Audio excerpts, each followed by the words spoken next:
Arlott. Itu tadi yang sempat aku mention bahwa di sini bisa diflexkan lagi dengan kehadiran dari Boots. Esmeralda di-deny, yang jelas berarti Joy-nya nggak mau dikontes sama sekali. Franco Esmeralda udah jelas banget.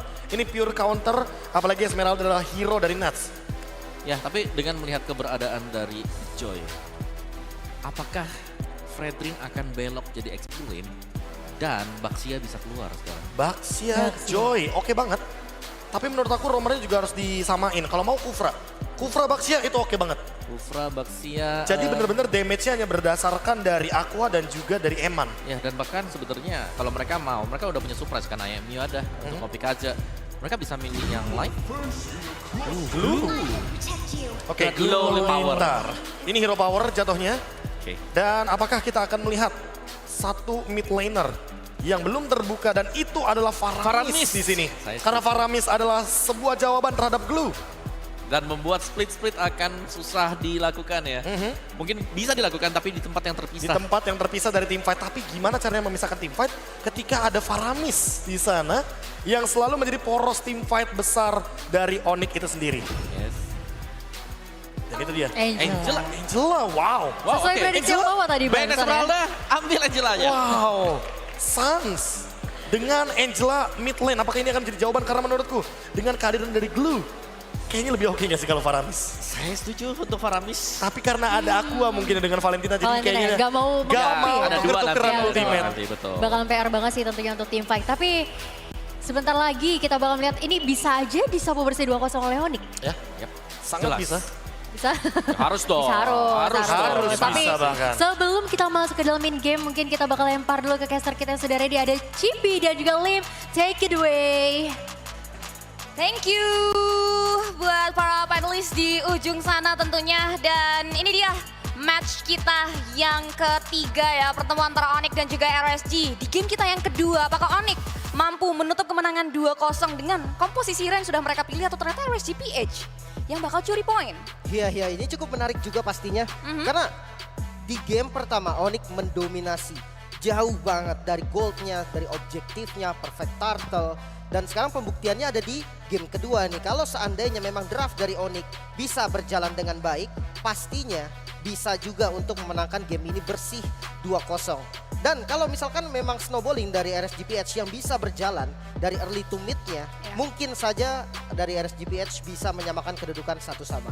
Oke, sebentar lagi kita akan langsung terbang ke Land of Dawn tentunya untuk melihat bagaimana pertandingan di game yang kedua berjalan. Tapi sebelumnya, buat teman-teman yang ada di Stora Senayan, Sobat Onyx, mana suaranya? Masih semangat nampaknya dari pendukungnya Onyx. Pastinya kita tuan rumah selalu harus respect ya pastinya kawan-kawan. Oke. Dan ya dari draftnya sebenarnya memang menarik lah dari kedua tim yang udah menggunakan draft andalannya masing-masing. Mungkin ya ini adalah pertarungan antara para juara MSC. Ini yang menarik nih dengan line up yang sama juga ketika mereka meraih trofi dari MSC tersebut. Ini pertemuan antara kedua belah tim yang sama-sama menjuarai MSC di tahun yang sudah berjalan sebelumnya. Tapi kita bakal lihat di game yang kedua dengan komposisi hero yang seperti ini. 3 hero durability yang dimiliki oleh teman-teman dari tim RSGPH. Akan seperti apa sebetulnya setup yang bakal dibawa oleh Onyx. Ini bakal kita pantau point of view dari kedua belah jungler. Mengamankan karya dua pola jungler yang berbeda. Kita tahu Kairi dengan agresivitas assassin mage junglernya. Dengan little ignition yang dia bawa juga, burst damage yang dihasilkan harus bisa dimaksimalkan. Tapi Kairi di sini bakal dipersulit dengan adanya 3 badan yang dimiliki oleh pemain-pemain dari RSGPH sebetulnya. Sebenarnya jangan lupa juga nih Kairi dengan Joy-nya win rate-nya masih 100% tadi. Itu yang harus dicatat. Dengan flankingnya, dengan backstep-nya Kairi, dia tahu banget nih power dari Joy sendiri. Apalagi Joy jungle itu kan nggak punya vengeance ya, karena pakainya retri. Jadi kalkulasi damage-nya tuh harus lebih rapi lagi. Dan untuk di early game, mungkin dari keduanya sama-sama tidak bisa galak. Apalagi kalau dilihat dari gold lane-nya sama-sama yang scaling juga. Namun Boots di bagian bottom lane dapetin pokingan yang cukup dahsyat. Dan bahkan Boots terpaksa mengeluarkan flicker. Mahal banget, ada informasi penting.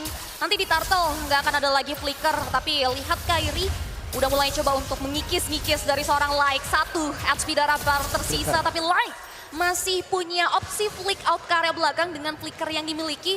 Lagi-lagi ada trigger resource yang dimiliki oleh RSGPH yang dibalaskan sebetulnya Onyx.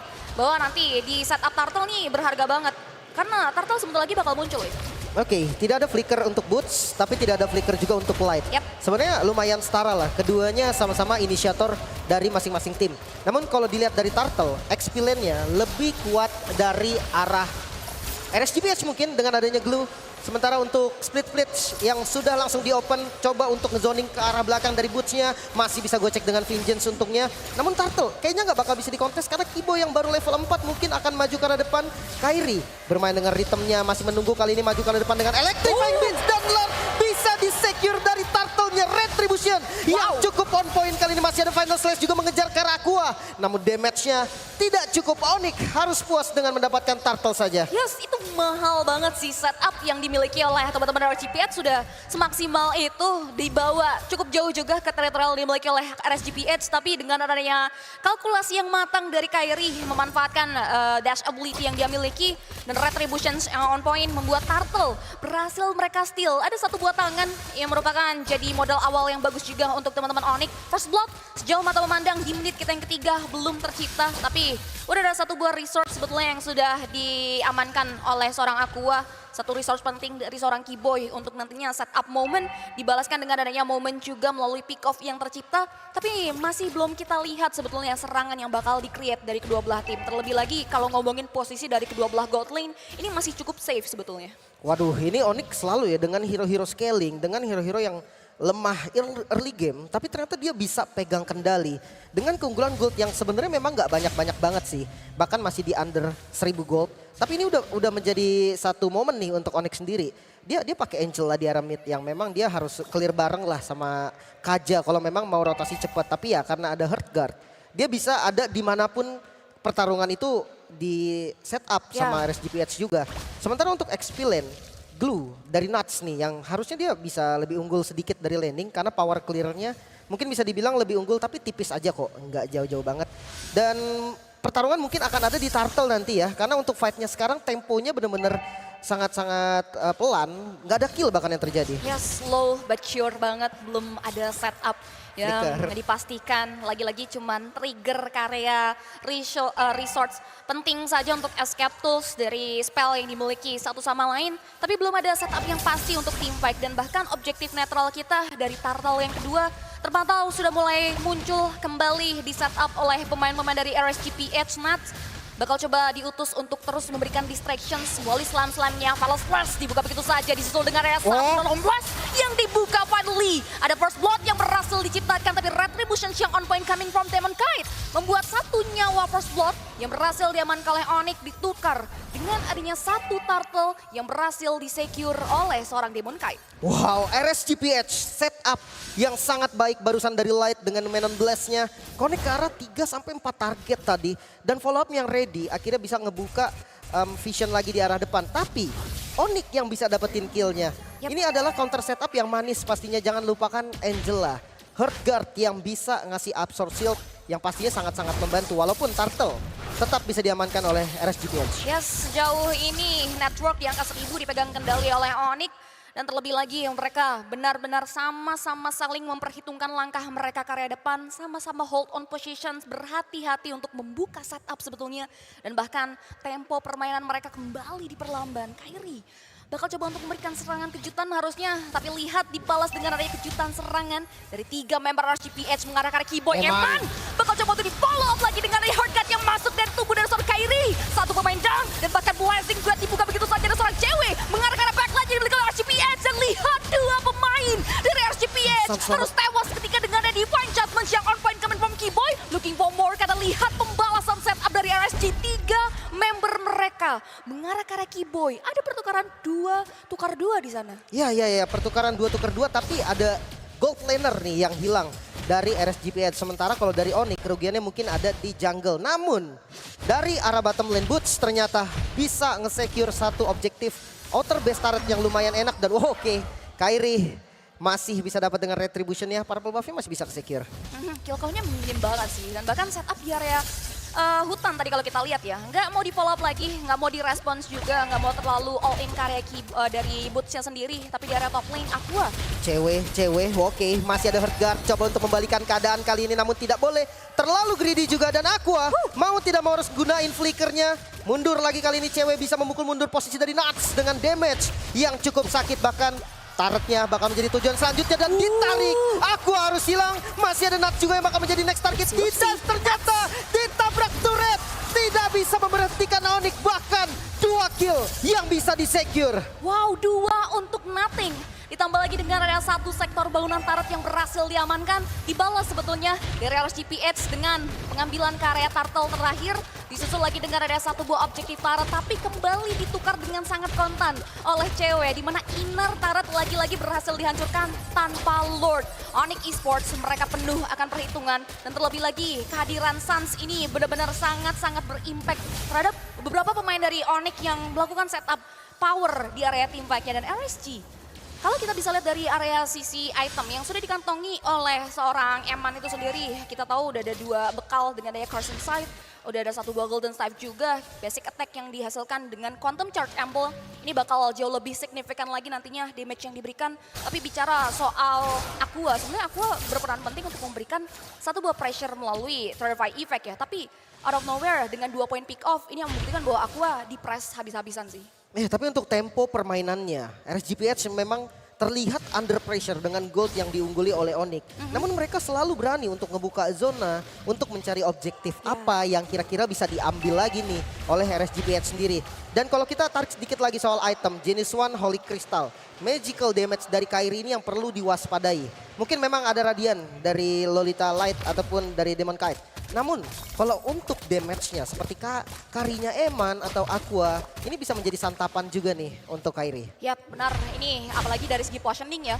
Dia punya 1 positioning yang benar-benar bagus banget dari Kairi untuk bisa masuk ke area backline-nya. Jadi nggak terang-terangan gitu. Karena kalau ngomongin Kairi untuk masuk ke area belakang yang dimiliki oleh RSGPH, otomatis dia harus menerjang frontliner yang dimiliki. Dengan ada setup yang bagus, itu membuat Kairi masih bisa memberikan serangan yang cukup maksimal ke area hero-hero kelas Cannon dari RSGPH. Sejauh mata memandang, Onyx masih memegang kendali perekonomian.